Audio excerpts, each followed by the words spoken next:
في حد يعرف المستقبل؟ لا. مين اللي يعرف بس المستقبل؟ لا، حرام تقول كده. انت تعرف انت هتموت امتى؟ تعرف هتتجوز امتى؟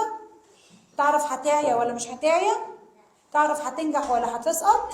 مين بس اللي يعلم كل حاجة؟ الله. زمان الجن كان بيضحك على الناس ويقول لهم انا ممكن اعرف كل حاجة هتحصل وهاجي احكيها لكم. فالناس بدأت تصدق انه الجينيز كان دو ذات، انهم ممكن يعرفوا الفيوتشر وييجوا يقولوا لهم الفيوتشر. شفتي قلتي ايه؟ ألادن، زي الكرتون بتاع ألادن لما كان بيمسك البتاع ويعمل كده فيقول له you have 3 wishes، صح؟ هل الجن يقدر يحقق لك أمنيات؟ هل الجن يعرف لك ايه اللي هيحصل بعد كده؟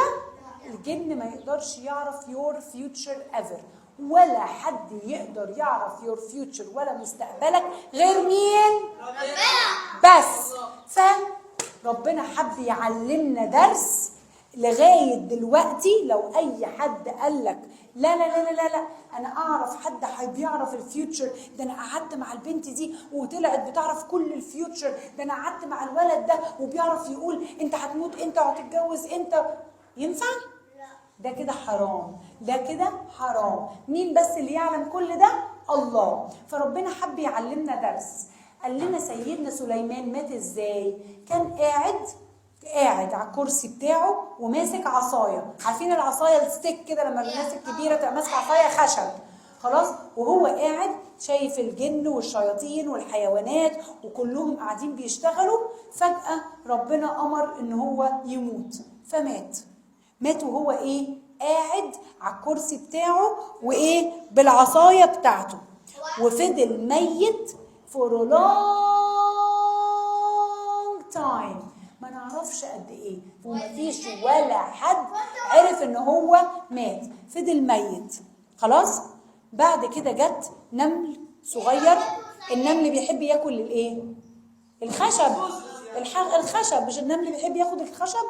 قعد اكل في الخشب، اكل في الخشب، اكل في الخشب، لغايه لما الخشبه بقت رفيعه قوي قوي قوي قوي، وسيدنا سليمان تقيل قوي عليها، فراح ايه؟ ترك واقع قدامهم، فعرفوا انه سيدنا سليمان مات. قبل ما العصايه ما تقع، هل الجن عرف انه سيدنا سليمان مات؟ لا. هل الشياطين عرفت انه سيدنا سليمان مات؟ لا. هل في اي حد في القرية عرف انه الملك مات؟ لا. ده مينز ايه؟ ان هم كانوا بيكذبوا على الناس وبيتوهموا الناس انهم بيعرفوا الفيوتشر. طيب يا مس انتي بتقولوا لنا الكلام ده ليه؟ عشان اقول لكم دلوقتي ايه اللي بيحصل. في جيمز دلوقتي طالعه جديده، حاجه اسمها بيبي بلو جيم، ويجا، تشارلي وير ار يو، والجيمز بتاعت هنقول لك حاجه قول لنا يس، لو قلناها غلط قول لنا نو. كل الحاجات دي حرام، وكل ده اتس از اف يور بلاينج مع الشيطان. وكل ده لو انت بتلعبه عشان تعرف الفيوتشر بتاعك، فمفيش حد هيقول لك الفيوتشر بتاعك غير مين؟ ربنا بس. ولا نلعب ويجا، ولا نلعب بيبي بلو، ولا نلعب بلادي ماري جوه في المرايه، بلادي ماري بلادي ماري بلادي، مفيش الكلام ده خالص. ولا ان احنا نقعد نقول برضو another game بيقولك بتقعدي قدام مرايه وتقعدي تكلمي نفسك كتير فيطلع لك الجيني ويحقق لك your wishes. طبعا كل ده حرام وكفر بالله، لان مين بس اللي يقدر يعمل لك اي حاجه؟ الله. مين اللي يقدر يعمل اي حاجه؟ الله. مين سيدنا يا روحي؟ الله. بس ربنا اللي يقدر يعمل لك كل حاجه. اوكي؟ بتدعي ربنا، بنصلي لربنا، بنقول له يا رب انا نفسي انجح، يا رب نفسي يجيلي فلوس كتير قوي، يا رب انا نفسي اكسب، يا رب انا نفسي يجيلي كذا، يا رب بابي ومامي يشتغلوا ويجي لهم فلوس كتير عشان نسافر.